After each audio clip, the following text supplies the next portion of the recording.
आदर्श शिक्षण संस्थान जोधपुर की इस ऑनलाइन कक्षा में सभी का स्वागत अभिनंदन। आज अपन कक्षा 9वीं विषय संस्कृत सप्तम पाठ प्रत्यभिज्ञानम यानी पहचान का भाग 3 का आज हम अध्ययन करेंगे। पहले वाले भाग में हमने अभिमन्यु और वृहनला इसके आपसी बातचीत जो हो रही थी उसके बारे में हमने थोड़ा सा पढ़ा था, अध्ययन किया कि वृहनला और भीम, पहले भीम उस अभिमन्यु से बातचीत करना चाहता है, परंतु भीम के कहीं कहीं बातचीत से वह अभिमन्यु नाराज होता है, क्रोधित होता है। लेकिन इसके बाद भीम कहता है वृहनला को आप ही बात करिए। तो वृहनला इससे बातचीत करता है अभिमन्यु से और अभिमन्यु को अभिमन्यु नाम कह करके पुकारते हैं। ऐसा करने पर अभिमन्यु क्रोधित होता है, कहता है अभिमन्यु नाम ये कैसा यहाँ।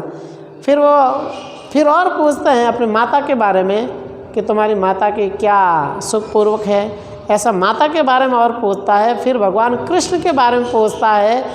तब अभिमन्यु को बड़ा गुस्सा आता है और क्रोधित होता है और इस प्रकार कहता है, क्या इस विराट के नगर में यह नीच व्यक्ति भी, यानी सबसे छोटा सा छोटा सैनिक भी, सबसे निम्न स्तर का व्यक्ति भी वो क्या करता है, यहाँ क्षत्रिय वंश में जन्मे हुए राजकुमार को भी नाम लेकर के पुकारता है? या इनकी ऐसी व्यवस्था है, या फिर मैं शत्रुओं के हाथ में चला गया हूँ, ऐसा वो महसूस करता है और अपना आप को एक तिरस्कृत किया हुआ या अपमानित किया हुआ ऐसा वो अपना आप को मानता है। इसके बाद वह दोनों बातचीत के दौरान अंत में वृहनला और वल्लभ आपस में दोनों को एक दूसरे को देखते हैं। आज इस तीसरे भाग में हम इसके ठीक आगे हम अध्ययन करेंगे अभिमन्यु से। अभिमन्यु कहता है कथम इदानीम सावज्ञामि माम हस्यते, कहते हैं कथम इदानीम, कथम धन इदानीम, इदानीम मैंने इस समय सावज्ञामिव मेरी आज्ञा का यानी उल्लंघन करके, सावज्ञानी उपेक्षा करके, कैसे इस समय आप मेरी उपेक्षा करके क्या करते हैं, माम हस्यते यानी मुझ पर हंसते हो। कैसे आप मेरी उपेक्षा करके आप मुझ पर हंसते हो। एक शब्द है हस्यते, हस्यते में हस धातु है और आत्मनेपदी धातु रूप है। प्रथम पुरुष एक वचन है, यानी हस धातु वैसे तो परस्मैपदी धातु है, लेकिन इसमें हस्यते में आत्मनेपदी का धातु रूप चलता है और ये प्रथम पुरुष एक वचन का रूप है हस्यते। ये विशेषकर वाच्य परिवर्तन में काम आते हैं। तो अभिमन्यु कहता है तो इस समय मेरी उपेक्षा करके मुझ पर ही इस समय आप हंस रहे हैं, मेरी अवज्ञा यानी बात का उल्लंघन कर रहे हैं, मेरी उपेक्षा करके हंस रहे हैं। वृहनला न खलु किंचित, वृहनला कहता है नहीं, निश्चित ही ऐसा कुछ भी नहीं है, ऐसा कुछ भी नहीं है कि हम आपकी उपेक्षा करके हंसते हैं, हम ऐसा कुछ भी नहीं कर रहे हैं। और फिर एक श्लोक बोलता है और श्लोक वृहनला बोलता है और वह श्लोक बोल करके उसको और अधिक उसको चिढ़ाने का या उत्तेजित करने का काम कर रहे हैं या क्रोधित करने का काम कर रहा है इस श्लोक के माध्यम से। श्लोक इस प्रकार कहता है पार्थम पितृमुद्दिश्य मातुलम च जनार्दनम तरुणस्य कृतास्त्रस्य युक्तो युद्ध पराजयः। कह रहा है कि पार्थम पितृमुद्दिश्य, पितरम मुद्दिश्य, पार्थ कहते हैं अर्जुन को और पितरम यानी पिता, उद्देश्य यानी उद्देश्य लक्ष्य बना करके, यानी पार्थ यानी अर्जुन, पितरम यानी पिता। ये कह रहा है कि तुम्हारे अर्जुन जैसे पिता और मातुलम च जनार्दनम, मातुलम यानी मामा, जनार्दनम यानी कृष्ण, और कहा कि भगवान कृष्ण जैसे तुम्हारे मामा, भगवान कृष्ण जैसे तुम्हारे मामा, और तरुणस्य, और तुम युवा हो, तरुण हो, युवा तरुण हो, और कृतास्त्रस्य, और कृतास्त्रस्य अस्त्र, और आप अस्त्र शस्त्र में निपुण हो। आप युवा भी हो, तरुण हो, और अस्त्र शस्त्र के पूरे जानकार हो, निपुण हो, कुशल हो, तज्ञ हो, और फिर भी क्या हुआ, युक्तो युद्ध पराजय, और आपकी जो युद्ध में हार हुई है ये युक्त यानी उचित ही है, आपकी ये युद्ध में हार उचित ही है, ऐसा वह वृहन्नला इस अभिमन्यु को कहता है। क्या कहता है, अर्जुन जैसे तुम्हारे पिता और कृष्ण जैसे तुम्हारे मामा हैं, और तुम युवा हो, और तुम अस्त्र और शस्त्र में निपुण हो, फिर भी तुम्हारी युद्ध में हार हुई है ये बिल्कुल उचित है, सही हुई है, ऐसा कह करके और अभिमन्यु को उकसाते हैं, क्रोधित करने का काम करते हैं। अभिमन्यु कहता है अलम स्वच्छंद प्रलापेन, कहता है अलम स्वच्छंद प्रलापेन, अलम, अलम यानी मत, बंद करो, मत, रुक जाओ, अलम यानी मत, और स्वच्छंद प्रलापेन, इस प्रकार का ये जो आपसी साफ सुथरा जो वार्तालाप कर रहे हैं इसको क्या कर दो, बंद करो, यह स्वच्छंद वार्तालाप बंद करो, मत करो इसको। और एक हम सब ने पढ़ा होगा, अलम शब्द से योगे, अलम शब्द से योगे तृतीया या चतुर्थी विभक्ति का प्रयोग होता है। अलम शब्द से योगे तृतीया या चतुर्थी विभक्ति का प्रयोग होता है। तृतीया का कब होता है, निषिद्ध, निषेध, निषेध, निषेध के अर्थ में तृतीया विभक्ति का, निषेध अर्थ में, और पर्याप्त या समर्थ, पर्याप्त या समर्थ के अर्थ में चतुर्थी विभक्ति का प्रयोग होता है। अलम शब्द से योगे तृतीया विभक्ति वा चतुर्थी विभक्ति विभक्त्याः प्रयोगः भवति। तृतीया विभक्ति यथा अलम विवादेन, अलम कोलाहलेन, अलम स्वच्छंद प्रलापेन इत्यादय शब्दस्य योगे अलम शब्दस्य प्रयोगः अस्ति।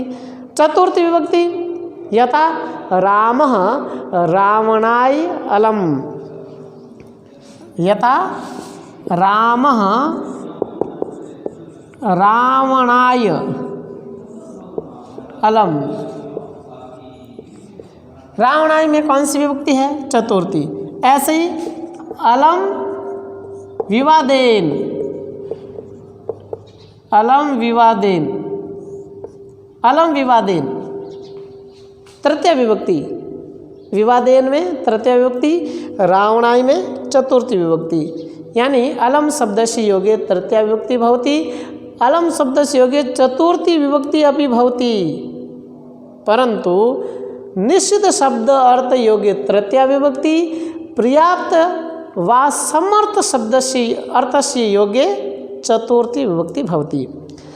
तर्हि अस्माकं कुले आत्मस्त्वं कर्तुम अनुचितम।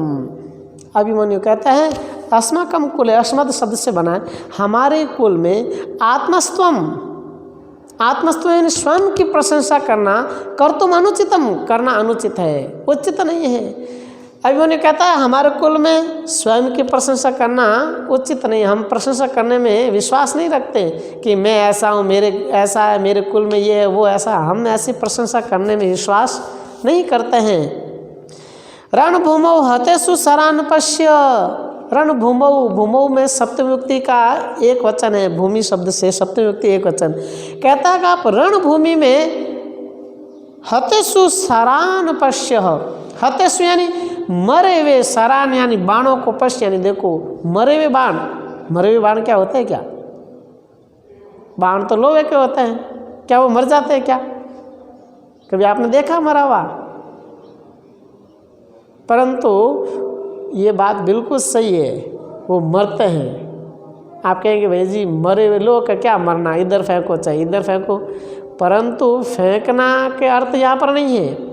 यहाँ पर आपने कभी रामायण या महाभारत में देखा होगा, जब धनुष से वो बाण चलाया जाता है तो जिसको वो लक्ष्य बना करके भेजते हैं या उसको चलाते हैं, लक्ष्य चाहे वह लगा या नहीं लगा वो अलग विषय है, परंतु वो जाकर के गिर गया तो इसलिए फिर वो मरा हुआ माना जाता है। वो वापस आप धनुष में लेकर के उसको नहीं चला सकते, नहीं वो चलता है, इसलिए वो मरा हुआ है। और कई आपने ऐसे देखे होंगे आगे जाकर के वापस लक्ष्य भेद करके वापस आ जाता है तो वो जीवित है, वो चलेगा वापस। लेकिन अधिकांश बाण ऐसे होते हैं कि चलाने के बाद वापस प्रयुक्त नहीं होते हैं, काम में नहीं आते हैं, इसलिए उसको मरे हुए बाणों को कहते हैं।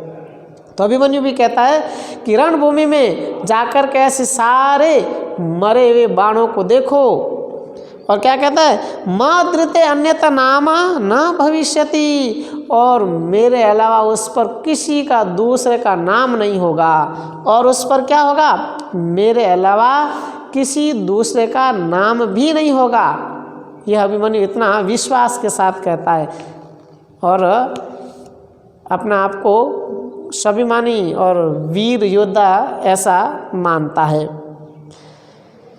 वरनला कहता है एवं वाक्य सौंदर्यम, कहता अच्छा इस प्रकार वाक्य की चतुरता, अच्छा आपके अंदर बहुत वाक्य को बोलने की कला है, कहने का ढंग बहुत अच्छा जानते हो, यानी वाक्य सौंदर्यम यानी वाक्य बोलने की या कहने की चतुरता।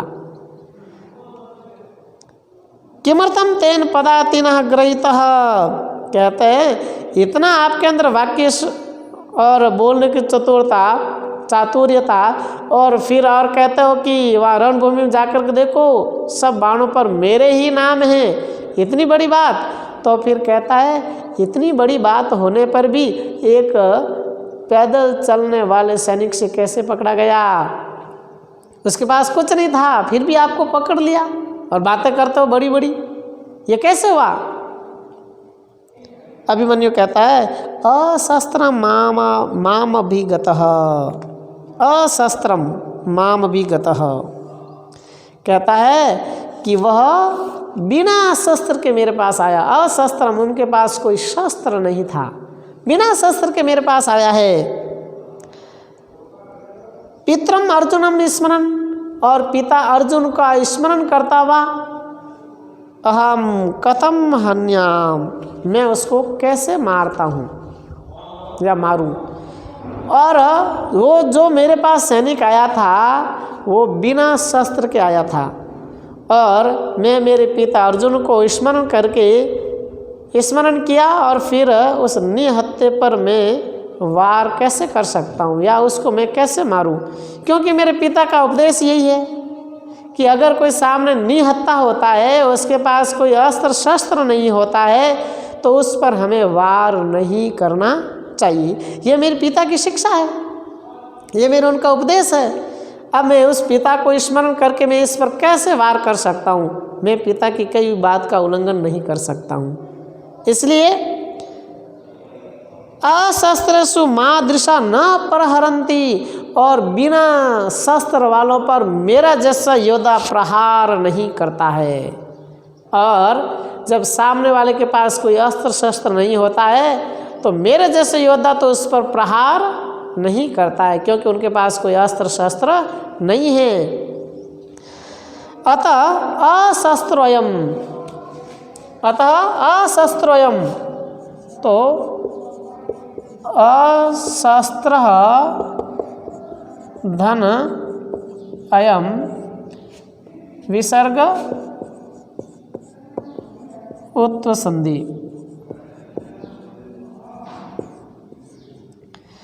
और कहा इसलिए यह बिना शस्त्र वाला यह माम वंचित्वा, मुझे वंचित यानी ठग करके धोखा दे करके यह बिना अस्त्र वाला यह मुझे ठग करके गृहीतवान यानी मुझे पकड़ लिया गया, मुझे पकड़ लिया उसने। वर्णन ने कहा इतनी बड़ी बड़ी बातें करते हो तो फिर तुम कैसे पकड़े गए एक पैदल चलने वाले सैनिक से?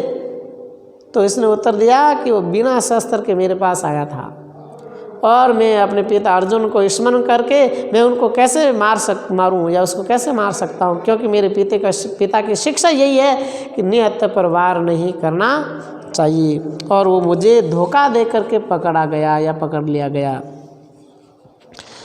राजा कहता है त्वरताम अभिमन्यु, कहता है त्वरताम यानी शीघ्रता कीजिए अभिमन्यु। वरनला इतः कुमार एषः महाराजः उपसर्पतु कुमारः। कहा कि वरनला कहता है इधर कुमार एषः महाराजः उपसर्पतु कुमारः, यह महाराज है और आप इनके पास जाइए। महाराज यानी महान च असौ राजा, और इसमें कर्मधार्य समास है, कर्मधार्य समास। इसको इस प्रकार भी लिख सकते हैं, मान राजा ऐसे भी लिख सकते हैं, चासौ भी लिख सकते हैं, चासौ भी लिख सकते हैं। तो इसलिए महान राजा यानी महाराज। उपसर्पतु कुमार उसके पास जाइए, ये अपने महाराज है और आप इसके पास जाइए। ऐसा कह करके वरनला इसको इस प्रकार से कहता है। तो आज के इस कालांश में गृह कार्य के रूप में हम आपको दे रहा हूँ प्रश्न 1, 2 करना। प्रश्न 1 व 2 करना, ये आपको गृह कार्य के रूप में करना है। आज के इस कालांश में इतना ही अध्ययन। नमस्कार, धन्यवाद।